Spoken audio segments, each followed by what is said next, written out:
और अब ये जानिए कि बारिश में शहरियों की बाइक बंद होना भी एक बड़ा मसला होता है। सवाल ये है कि लोग इस परेशानी से किस तरह से बचें। अगर बाइक बंद हो जाए तो फौरी तौर पर क्या करना चाहिए, ये जानने के लिए बोल के नुमाइंदे कफील अहमद एक मैकेनिक की शॉप पर मौजूद हैं। मजीद उनसे जानते। कफील, बताइएगा। कराची में 2 रोज से बारिश जारी है। गो के मौसम बहुत बेहतर हो चुका है और थोड़ा सा खुशगवार भी हुआ है, लेकिन जहाँ सड़कें ख़राब हैं, बहुत ज़्यादा मसाइल हैं। उसके साथ साथ कराची वालों का एक और मसला ये है कि इनकी मोटरसाइकिलें ख़राब हो जाती हैं। वो इस बारिश में कैसे उसको जो है वो सही कर पाए खुद।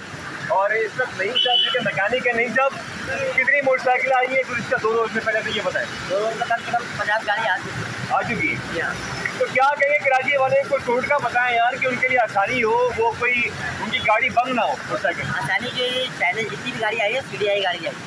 सीडीआई का मतलब ये होता है कि आप मीटर पर थैली लगा दें, ठीक है, और ग्रीस लगा दें। लेकिन मैंने बताया कार्बोरेटर के ऊपर जो है वो कवर कर ले और यहाँ पर जो है वो सीडीआई के अंदर ताकि पानी ना जाए इसमें।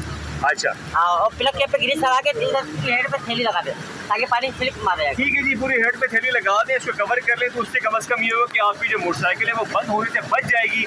और कराची वाले जो बेचारे मोटरसाइकिल सवार जा रहे हैं उनके कोई मुश्किल नहीं होगी और बासानी अपनी मंजिल पे इस बारिश के अंदर भी इंजॉय करते हुए पहुंच सकेंगे। जी ठीक है कपिल, बहुत शुक्रिया आपका। सब्सक्राइब करें और बेल दबाएं ताकि कोई खबर रह न जाए।